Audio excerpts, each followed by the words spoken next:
नमस्कार दोस्तों, मेरा नाम है विजय कुमार और आप देख रहे हैं कॉमिक्स पिटारा चैनल को। दोस्तों, हम लोग कॉमिक्स पढ़ रहे थे तेरी चाल मेरी चाल, जो कि एंथोनी की कॉमिक्स है। इसका पहला पार्ट मैंने अपने चैनल पे अपलोड कर दिया है। पहले पार्ट में मैंने इस कॉमिक्स को 14 पेज तक कवर कर दिया था। अब इस पार्ट में इसकी आगे कहानी को शुरू करते हैं। क्यों नहीं फंसा? वो देख, उसके गले में मोटी चेन है।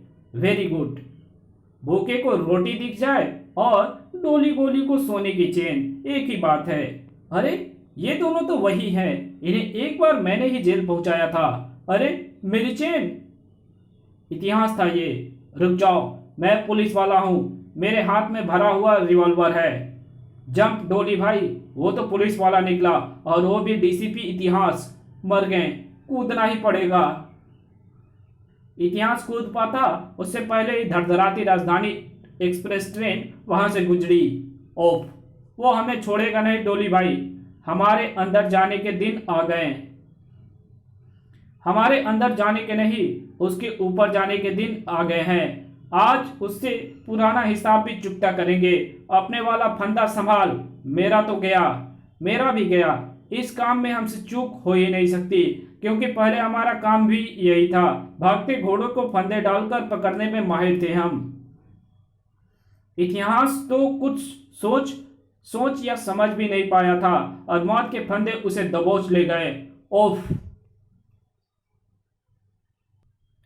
कुछ ही सेकंड में मौत उसे दबोच लेने वाली थी, लेकिन इतिहास को रेल की पटरियों पर नहीं गिरने दिया। गजब की हिम्मत दिखाई उन दोनों ने। अद्भुत चाल चली तुम्हें मौत के मुंह में पहुंचाने की, एंथोनी।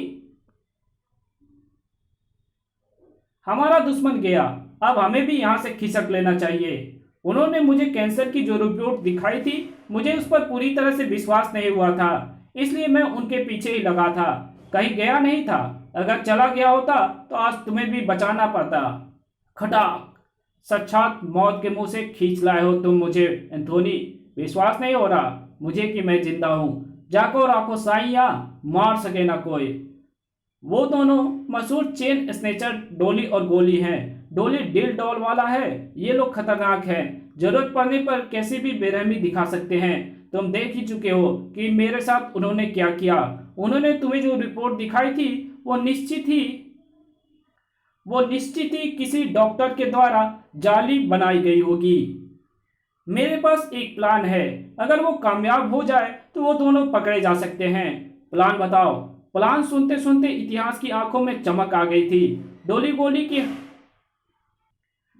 गोली की हर रात शिकार की रात होती है। ये आदमी पुलिस वाला तो नहीं होगा। हर बार ऐसा नहीं होगा। Chain snatching.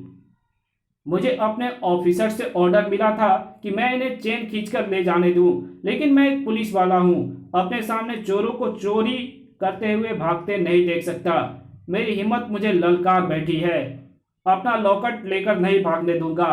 हमें पकड़ने से पहले ये तो देख लेता कि तू अकेला है और हम दो। ओफ! क्यों ना गर्दन ही तोड़ दूं तेरी। और ले संभाल, ये रही तेरी हथकड़ी, तेरी ही कलाई में। डोली की वो हरकत उसे बड़ी भारी पड़ने वाली थी। तभी पुलिस सायरन गूंज उठा था। वो वो वो गोली! Police siren! पुलिस आ रही है। तो फिर भागते क्यों नहीं? अब भागना आसान नहीं था, क्योंकि बेहोश होने से पहले वो हिम्मती पुलिस वाला जबरदस्त जबरदस्त हरकत कर गया था। मेरा लॉकेट तुम्हें भागने मेरा लॉकेट तुम्हें भागने नहीं दूंगा। अबे, ये क्या किया? गोली भाई, पुलिस आ रही है। हम पकड़े जाएंगे। भागू कैसे?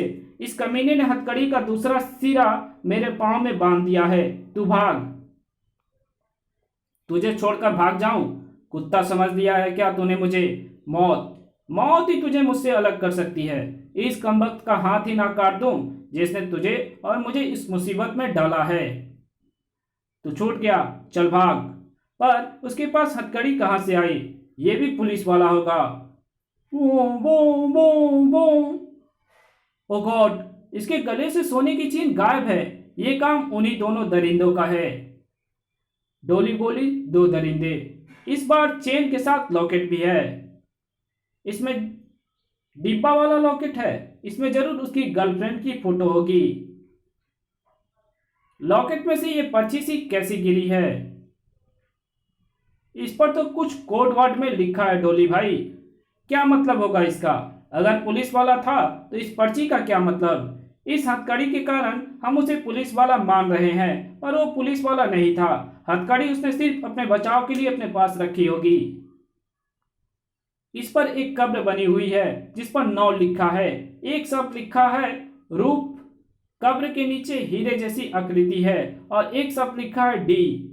कहीं कब्र के नीचे हीरे तो नहीं दबे हैं? डी से डायमंड ही होता है डोली। और रूप का मतलब होता है रूपनगर का कब्रिस्तान।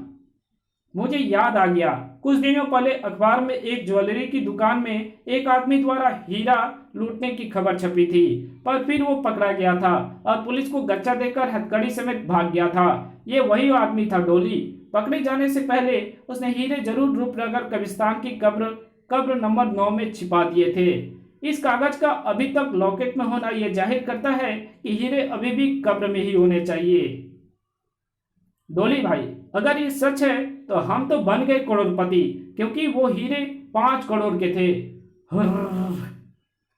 कब्र नंबर 9। हमारी किस्मत का सितारा उदय होने में थोड़ी ही देर रह गई है डोली। तो चला कुदाल कब्र पर और कर किस्मत का सितारा उदय। पर दोनों बेचारे जरा गौर तो कर लेते कि 9 नंबर की उस कब्र पर ये क्या, कुदाल चलाए बिना ही कब्र फट गई, वो भी अपने आप?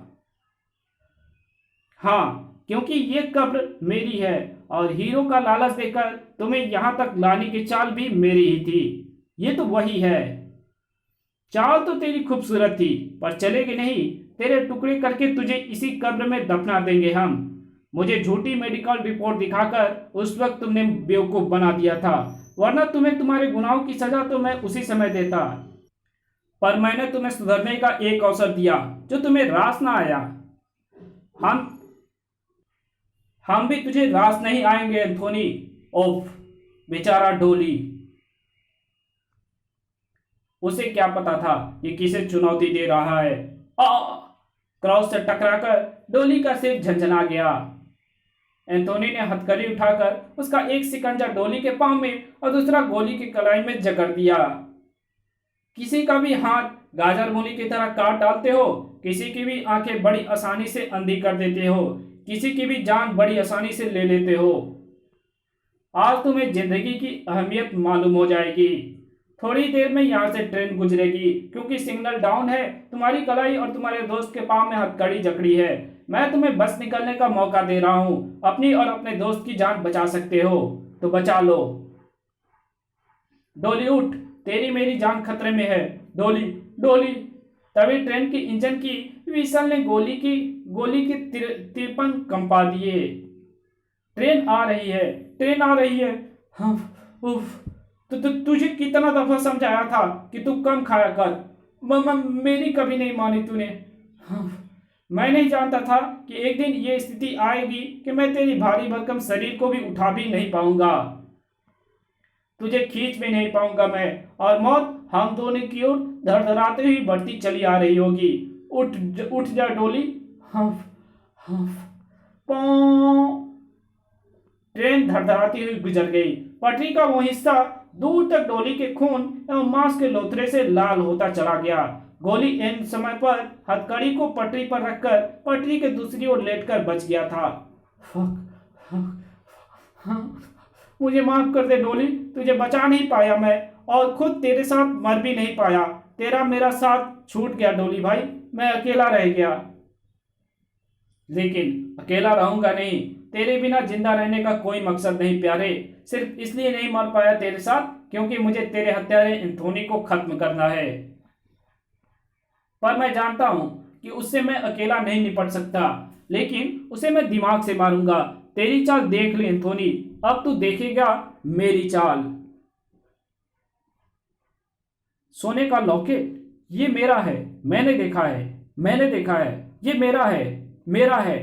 तुम सब बेवकूफ हो जो उस लॉकेट के लिए झगड़ रहे हो। लॉकेट में से गिरी इस पर्ची को किसी ने नहीं देखा। कीमती वो लॉकेट नहीं, कीमती है वो कब्र जिसमें लॉकेट वाले ने हीरे दबा रखे हैं। मामला कब्रिस्तान का ना होता तो मैं अकेला ही जाकर हीरे निकाल लाता, पर अब मैं मिल बांट कर खाना चाहता हूँ। जो मेरे साथ चलना चाहते हैं कुदाले बेलचे फावड़े उठाकर मेरे साथ चल। गोली ने कब्रिस्तान के चौकीदार को संभाला। शोर मत मचा। कब्रिस्तान में जबरदस्त हो हल्ला मचा। हीरा निकालो हीरे, फोड़ डालो कब्र, खोद दो। प्रिंस की करकसाहट भी किसी काम नहीं आई। कब्र खुद गई। पहले ताबूत बाहर निकालो, इसी में रहना होगा, इसी में रहता होगा वो मुर्दा। Diamonds are forever. और कितना खोदें, यहाँ हीरा तो क्या चमन्नी भी नहीं मिली। उफ, एंथोनी का ताबूत कहाँ गया? तुम्हें हीरा नहीं हथकड़ियाँ मिलेगी एक कब्र को खोदने के गुनाह में। ताबूत यहाँ पहुंच चुका था। देखी देखी मेरी चाल, वो तेरी चाल थी, ये मेरी चाल है। क्या हो गया तुझे मुर्दे? खामोश क्यों पड़ा है तू? उड़ता क्यों नहीं हत्यारे? मेरे दोस्त को मार डाला तूने, अब आराम से पड़ा है। काट डालूंगा तुझे, तेरे टुकड़े टुकड़े कर डालूंगा। तुझे तेजाब में डालकर तुझे तेजाब में गलाकर तेरा वजूद ही मिटा दूंगा। प्रिंस ऐसा कैसे होने देता? ओह, ये कौवे कहाँ से आ गए? एक कौवा तो मैंने एंथोनी के आसपास मंडराते देखा था। इन्हीं छर्र वाली गनों से फोड़ता हूँ तुम्हारी तो मैं। आओ आओ ना मुरादो। काऊ काऊ। हथियार घातक था। कौवे भाग गए, मगर ऐसे ही नहीं भागे थे। बाहर सूर्य पश्चिम की गहराइयों में उतर रहा था और ये बात प्रिंस जानता था। गड़ासा लेकर आगे बढ़ते गोली की आंखें हैरत से भर गई। ओह, मैं दिन में नहीं निकलता। मेरी इस मजबूरी का फायदा उठाना चाहता था गोली। कल का सूरज नहीं देख पाएगा तू शैतान। एंथोनी ने जो कहा था गोली जानता था। गोली जानता था कि वैसा ही होगा। वो जानता था कि नीचे गिरकर शायद वो बच भी जाए, मगर यहां रहकर नहीं बचेगा। वो भागा और खिड़की से कूद लगा गया। या मैं लौटूंगा, तुझे खत्म करने के लिए लौटूंगा, इसलिए भाग रहा हूं। मैं तुझे भागने दूंगा, तभी तो लौटेगा। गोली के बाद एंथोनी की मुट्ठी में जकड़े गए। तड़प उठा गोली। नीचे गहराई देख, कूद कर तो तू वैसे भी मौत को गले लगा रहा था। गोली ने ब्लेड निकाला और कमबख्त ने अपने बाल ही काट लिए। मरूंगा भी तो तेरे हाथों नहीं मरूंगा एंथोनी। कचाक। बाल एंथोनी की मुट्ठी से छूटते ही गोली का शरीर तेजी से नीचे गिरा। और बुरे का अंत बुरा। जिंदगी खत्म, किस्सा खत्म। प्रिंस की आवाजें सुनकर एंथोनी वापस कब्र में जा लेटा। प्रिंस इतिहास को लेकर लौटा था, क्योंकि एक इतिहास ही था जो एंथोनी को वापस कब्र में पहुंचाकर उसकी कब्र को ठीक ठाक करवा सकता था। आखिर मुजरिमों को उनके गुनाहों की सजा दे ही दी तुमने। इसी के साथ ये कहानी यही खत्म होती है। मिलेंगे एक और नई कॉमिक्स में, तब तक के लिए बाय। चैनल पे नए आए हो तो चैनल को सब्सक्राइब कर देना, वीडियो अच्छी लगी तो वीडियो को लाइक कर देना और एक अच्छा सा कमेंट कर देना, और जहां इसकी जरूरत हो वहां इसको शेयर भी कर देना। Thank you very much video देखने के लिए।